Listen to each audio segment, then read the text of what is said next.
The future of NASA and Artemis were put in more doubt during the course of the week.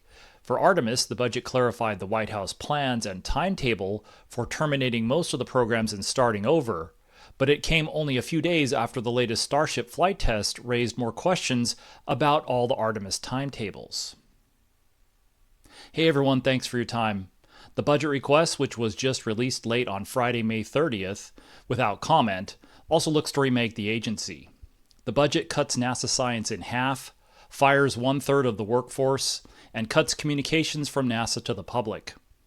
The White House wants to make NASA more commercial, and part of that seems to be taking and making it private. On the other side, it was apparent 4 weeks ago with the budget preview that Elon Musk and SpaceX would be the big winners in the budget. I'll start going through the Artemis-related budget details this week and do a deeper dive in the coming weeks. I'll also provide news and notes that we may get less and less of in the new budget about Artemis II and III. The 9th Starship flight test began on Tuesday, May 27th, with a mid-afternoon liftoff from Starbase, Texas, a little after 23:36 UTC. As has been the case for several flight tests, this one was expected to last for over an hour, but again the test ended prematurely. The ship was able to complete the ascent burn this time, but was unable to perform any of the on-orbit tests after the burn. This was the first demonstration of reuse of the Super Heavy booster stage, and following stage separation, it executed a return-to-launch site profile to expand the booster flight envelope using a booster that had gone through a full flight cycle. It broke up at the beginning of the landing burn, but it was intended to be a throwaway prototype on this launch to collect flight data. By completing the ascent burn, the ship did provide an opportunity to attempt a payload deployment test in space this time, so SpaceX may have gotten some additional data on that. However, the ship was unable to control its attitude for very long on orbit, and this was the third straight flight test to end before the high-priority re-entry testing could be attempted. The ship is being steered during the ascent burn by its 6 Raptor engines with their thrust vector control through SECO. But after SECO, it appeared to have attitude control issues due to a leak or leaks of propellant. Well before a Raptor in space restart demonstration could be attempted, the livestream commentary reported a complete loss of control, which ruled out any further tests and essentially ended the flight test. It wasn't clear when full loss of control occurred, but the test was essentially over less than halfway through its planned duration. The ship was still intact and continued to transmit data to the ground via Starlink until about 47 minutes after liftoff. Without the ability to control attitude, the ship was broken up by re-entry. After the test, Elon Musk posted on social media that the next flight tests would occur at 3 to 4 week intervals, but left it at that, so it appears he's forecasting the next flight in June before the end of next month. He had announced he would give a talk about future Starship plans for Mars before the flight test, but that was postponed until about 90 minutes after the test pre-flight, and then was postponed. Eventually, a recording of that presentation was posted online. More on that in a moment. At the end of the week on Friday, May 30th, the Federal Aviation Administration formally announced they will require a mishap investigation for the loss of the ship, which they said did not complete its launch or re-entry as planned. The implications of this latest flight test are that development isn't going backward, but it has not progressed as much this year as last. The incomplete outcome of the last 3 tests once again pushes back all the unattempted demonstrations planned for Flight 7 in January until now Flight Test 10, and likely pushes the earliest orbital attempt to the flight test after that, number 11. We'll see when the next flight test occurs, but from an Artemis standpoint, we're likely to go through the first half of 2025 without any advancement closer to orbital testing. The second version or block of the ship was to progress towards full recovery of the stage, and SpaceX hasn't been able to attempt on-orbit demonstrations in the 3 flight tests this year. The goals for the Artemis III Starship lunar landing are based on ship capabilities while on orbit, and it doesn't appear to have gotten much closer to conducting those tests this year. There's no updated estimate on when the prop transfer demo that is critical to Artemis III is scheduled, but the on-orbit tests that were planned for January won't be attempted until the very end of the first half of 2025, or not until the second half of the year. Speaking of Artemis, Elon Musk gave interviews to a select number of reporters prior to the flight test, and he still thinks the US should pivot away from the moon and focus on Mars now. Starship is privately funded, so its future is much more secure than Artemis, which is taxpayer funded at a time when there is a lot of focus on deficits and trying to reduce spending. The White House budget request proposed retiring most of the current Artemis programs after Artemis III, but now that NASA leadership and the White House are aligned with Musk's philosophy, it is likely we will see efforts from the White House continue to fully retire or reset Artemis through this presidential term. He was asked about the goal that Congress is currently championing of beating China to land the next person on the moon and then return them safely, and sounded much less enthusiastic about it. If Congress really wants to use Artemis to win that race, it still seems like Congress is going to have to fund that.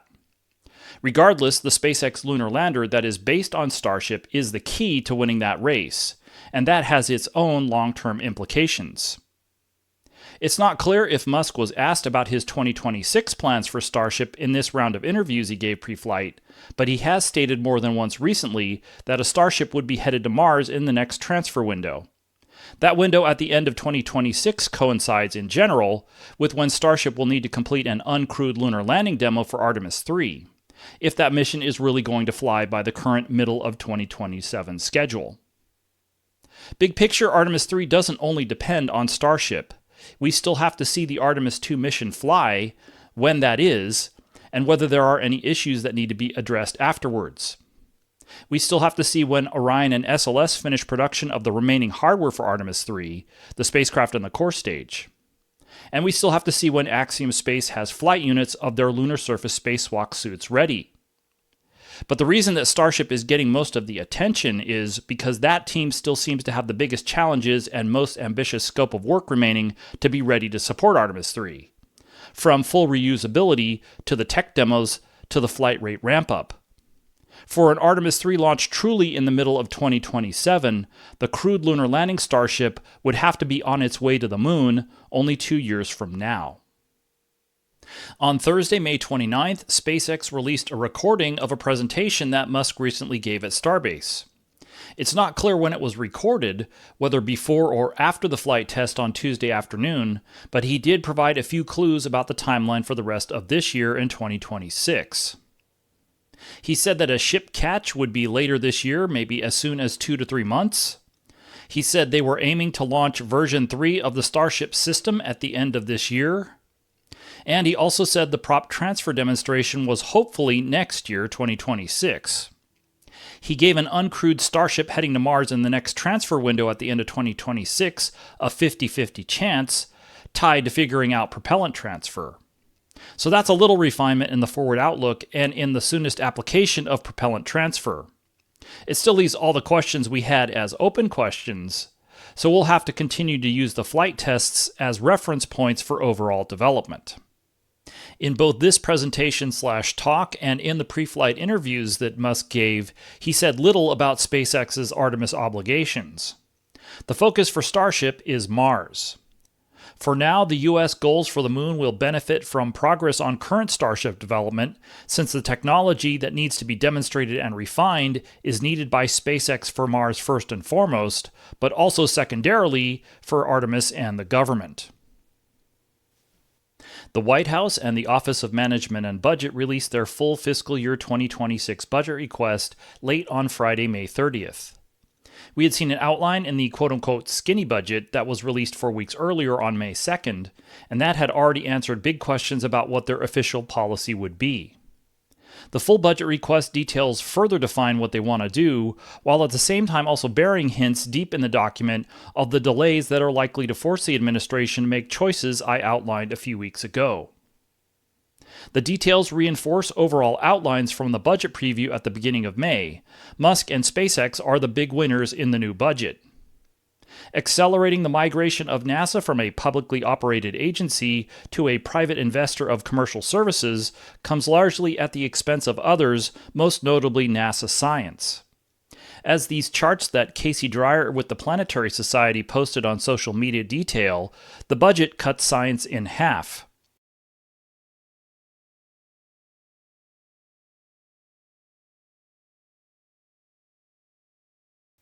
As he shows in this graph, the budget cuts the total NASA budget from $25 to $19 billion. The White House also keeps that top line flat into the next decade, setting aside inflation. Big picture, the question is how much of this budget does Congress agree with? Even if they turn this down, budgets are formulated every year, and it's likely that the White House will turn around and propose much the same thing next year and the year after that for the rest of this presidential term. The documents were released Friday afternoon, news dump style, so we'll be digesting all the details next week and beyond, but focusing on the Artemis programs and NASA's Exploration Directorate, here are some initial takeaways. As they had already declared in early May, the administration wants to terminate the Gateway program now, and then the rest of the legacy NASA programs, Exploration Ground Systems, Orion, and SLS, after Artemis III. The full budget includes the standard out-year funding profile and spells out that they are only funding those programs for 2 more years, fiscal 2026 and 2027. EGS, Orion, and SLS will get program closeout funding in fiscal year 2028 at much lower levels only for retirement, which effectively means that operations would be terminated after 2027. The fiscal year 2026 budget new starts the Commercial Moon-to-Mars Infrastructure and Transportation Program, which gets some of the EGS, Orion, and SLS funding shifted to it in fiscal year 2026 and 2027, but then would see most of that funding beginning in fiscal year 2028, as those programs are closed out. The full budget clarifies that funding for the HLS and EHP programs will continue after 2027. EHP is the program that manages purchase of commercial spacewalk suits. The budget also keeps the official Artemis III launch date as mid-2027, even as we continue to see delays with all the programs involved. As was illustrated by Starship on Tuesday, the chances of a mid-2027 lunar landing continue to decrease. The Starship delays are also reflected in the new budget documentation. It confirms what Musk said in his Mars presentation, that the Starship propellant transfer demo is officially now in 2026. The NASA HLS Critical Design Review, which doesn't occur until after that demonstration is successfully completed, necessarily has to move into 2026 too. It also places the uncrewed lunar landing demonstration in the third quarter of 2026, which begins in July next year. That gives SpaceX and NASA a year to complete the propellant transfer demo, complete the CDR, establish a depot in low Earth orbit, and then fly tankers and the first HLS prototype there for that uncrewed demo. I made the first video episode about Artemis III deadlines a few weeks back, and we see a similar date in the budget for the Starship crewed lunar landing demo to support the mission in July 2027, which is now exactly and only 2 years away. Looking at the implications of this budget request, as I have started to ask rhetorically, when push comes to shove, what is more urgent and important to the White House? Making that transition to commercial lunar transportation services from the legacy programs, or the race with China to land the next people on the moon? The race with China has been championed by Congress, not the White House. The new budget request starts the transition to commercial lunar transportation in FY 2028. So what happens if Artemis III is delayed until 2028 or 2029 or longer? The White House proposal already switched Artemis IV to the new commercial program, so with the chances of continuing commercial delays increasing, would they go ahead and also switch Artemis III? Ironically, that could be up to Starship. And if EGS, Gateway, Orion, and SLS all need to go in 2 years, and they can't fly Artemis III without a lunar lander, what is the purpose of flying Artemis II to qualify a system that the White House doesn't want to continue or use? As noted, everyone in public just got these documents, so it will take some time to digest everything. The changes to the Science Mission Directorate, which were leaked a few months ago and turned out to be very accurate, are even more tumultuous than what's happening in the NASA Exploration Directorate, and that is being covered by other reporters and other channels for now. Something else that I wanted to point out, for the first time anyway, since it would affect me directly if the budget passes, and maybe even if it doesn't, is that the White House is also proposing to close all the public communications offices at the different NASA centers and turn public affairs into a more commercial-style PR organization. It's hard to see how this will improve the communication of what's happening on the ground, so to speak, at the centers. It raises many questions, such as if there are no personnel at the Kennedy Space Center, for instance, how would regular media events be held there in person? Or really anywhere else? To be fair, the budget proposes a much more significant reduction in the overall workforce. The White House wants to fire over 30% of the people working in the agency today. In terms of future reporting of Artemis news, if NASA Public Affairs is terminated, it will definitely be a big change. We were already seeing some withdrawal away from the public, so it may be that if the White House uses this to make NASA operations predominantly or completely secret, then the secrecy is what we'll be forced to report on and talk about more. In other news and notes, Exploration Ground Systems continues to be busy getting the Artemis II flight hardware ready for launch next year, and we got a couple of short updates from NASA this week on the status of work on Orion in the Multi-Payload Processing Facility at Kennedy Space Center and on SLS in the Vehicle Assembly Building there. At the beginning of the week, they confirmed that the SLS avionics were powered up the previous week. That's the core stage and booster computer equipment and controls. An updated graphic was published showing the overall integrated testing that will be performed on both Orion and SLS when they are in the VAB and out at the pad. I've started to go over those test campaigns, starting with last week's video, and there will be time to continue to review the details and schedules in the second half of the year. NASA Kennedy Space Center Public Affairs also provided an update on the loading of hazardous commodities into Orion going on in the MPPF. EGS spacecraft offline operations completed loading 2 of the 4 large propellant tanks in the European service module with the propellant oxidizer commodity, mixed oxides of nitrogen, also known as nitrogen tetroxide. That's one side of the bipropellants used by the 3 types of engines in the ESM. The other hypergolic bipropellant is the monomethylhydrazine fuel, and EGS is currently working on the preps to load that next into the other 2 ESM propellant tanks. It's worth repeating, but the process of loading these 2 hazardous commodities is very deliberate because they are very toxic and they explode when they come in contact with each other. That's the idea in the thrust chamber of a rocket engine, but they don't care if that happens because of a leak or a spill. That's one of the reasons why the area is evacuated for loading, except for the people who are performing the operations, who are wearing self-contained atmospheric protective ensemble or SCAPE suits. Speaking of Orion production for Artemis III, the initial power-on milestone for the Artemis III Orion crew module was finally reported on Wednesday, May 28th. A Lockheed Martin release provided the first color to the announcement, noting that the 2 vehicle management computers, or VMCs, and the 6 power and data units, PDUs, were powered up for the first time after installation in the crew module. Those are a part of the core set of avionics. As we can see in this schematic, the 2 VMCs and 4 of the PDUs are located in the pressurized volume of the crew module, with 2 more PDUs outside in the unpressurized area. Another 2 PDUs are installed in the crew module adapter, which is one of the elements of the Orion service module.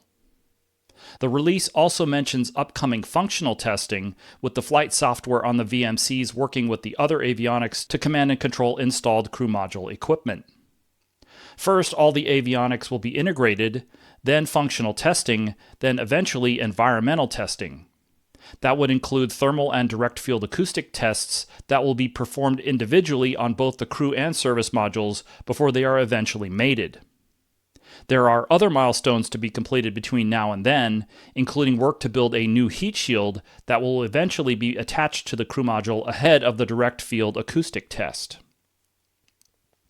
NASA also posted a blog marking the production milestone, which provided some additional color about upcoming functional testing, saying it would continue through the summer and also include tests of the crew systems like displays, input controllers, and audio systems. It provided a few updates on the service module production schedule, noting that the proof pressure test of the combined crew module adapter and European service module was actually completed this month in May. We'd seen the mated service module elements in the proof cell back in mid-December, and then subsequently outside the cell in images taken back in March. But either the testing was delayed or repeated recently. Now that it's complete, the service module IPO is planned in the fall. Towards the bottom of the Lockheed Martin release, they noted that the crew module IPO had actually occurred a month ago. Subsequent to that production milestone, they held a select media roundtable after officially DD-250ing the Artemis II spacecraft to Exploration Ground Systems. As reported at the time by Jeff Faust in Space News, at that event, the DD-250 milestone for the Artemis III spacecraft was said to be fall of 2026, and also that they were a little behind that schedule. I'd reported this when the story came out, but it's worth repeating that fall of 2026 likely means the end of the fall 2026, which is basically just the end of 2026. That's probably too late to support an Artemis III launch in the very middle of 2027, but mid-2027 could be stretched out to mean the end of the summer, which basically translates to the beginning of fiscal year 2028, which begins at the beginning of October 2027. So it's not just Starship delays that are pushing Artemis III closer and closer to 2028. All of the programs that are building hardware to support Artemis III will be challenged to meet not just the current target date, but probably also a 2028 date. That's something I'll continue to watch, although there are other big picture questions about Artemis III, given the specter of the budget hanging over Artemis as a whole. Thanks as always for watching. Like and subscribe if you found these videos informative and want to keep up with what's going on with Artemis every week. As usual, a big thanks to members of the channel who are helping to make it possible to keep doing these videos. I am posting additional videos and more frequent updates if you're interested in joining. If you're willing to make a one-time donation to support what I do, I would really appreciate it. I put a link to my Buy Me a Coffee page in the description. Thanks again, and see you next time.